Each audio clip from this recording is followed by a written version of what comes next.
Legends, what's good? This is Sly Boogie. Final video on Skeever cheaters and just chatting in an overall summary fashion. More detailed gameplay will be found in the previous part 2 and a clean cut win in part 1. Links are down below for both videos for you to check out if you want some more detailed gameplay. Anyway, let us begin.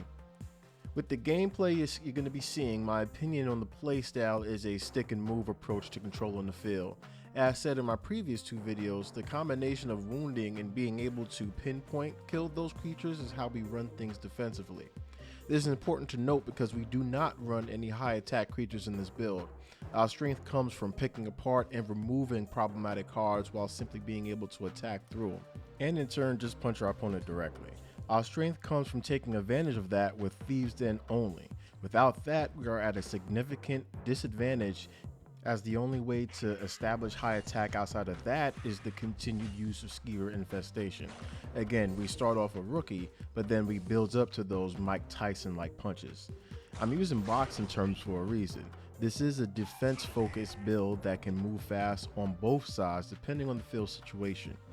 Being able to stick and move is appropriate early on, and when it is late game, you can then stand toe to toe with anything your opponent throws at you. That's the idea. There are stronger aggro builds and overall builds with powerful monsters that this build is just generally weak to. Regarding weaknesses, we run a lot of actions, so cards such as Withered Hand Cultist, Bedeviling Scamp, or even Joran the Skull King will pretty much make future turns more difficult. Any creatures over 8 attack like Vigilant Giant or Braided Commander can pretty much spell game over for you if left unchecked. I have to let you know this because that is the reason why the defense is important, to make sure that you can be in position to check those type of plays as they arise early on. Now let's pivot back and focus a bit more on the positives and the overall key cards to work with.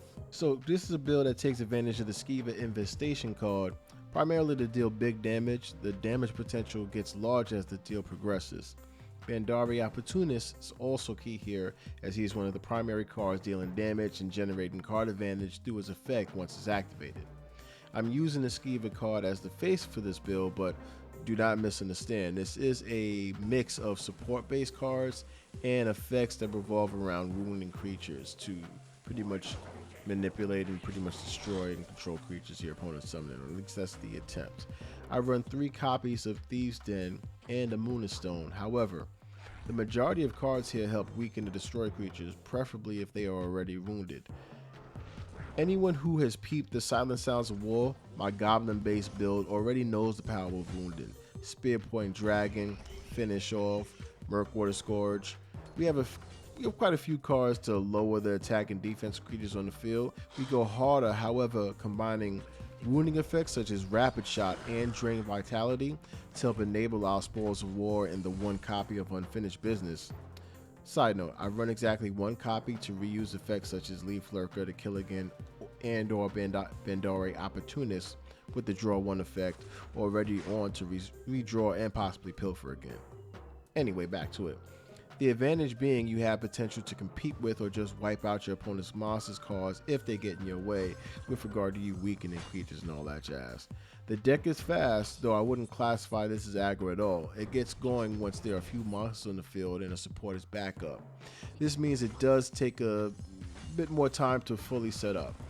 We have a lot of draw potential, and that's important. If you get low on cards and unable to control the field, your opponent can quickly get guard up on both sides and or just counter you with anything you play, and that's bad. Overall, this is a build I play for fun. Usually when I just want to mix things up a little bit, I like to troll my opponent as well sometimes, especially just considering how opportunists can just kind of tick away for 1, and with these done in the field, you can really boost them and have them really be a powerful presence in the field. It's just a clever way to set up a surprisingly high attack, especially considering Skeever Infestation. When my opponent least expects it, this is a card that can pretty much come in the field really powerful, really strong. My opponent can control back, focusing on killing my monsters and not putting any monsters on the field. Again, I'm focused on wounding my opponent's creatures, so if they don't put any creatures on the field, then I'm going to have a lot of dead cards in the hand, or cards that just can't maximize their effect to their fullest potential, if you know what I mean. Trust me, that hurts your play if you're holding curses, finish offs, etc., and you're not able to use them, and pretty much you're going to be overdrawn. It's important to always play on the aggressive, so focus on that so you can dictate the pace of the battle with this build. That's it, yo. Hope this helps you out. Deck code will be in the description. Nicely done. Cheers.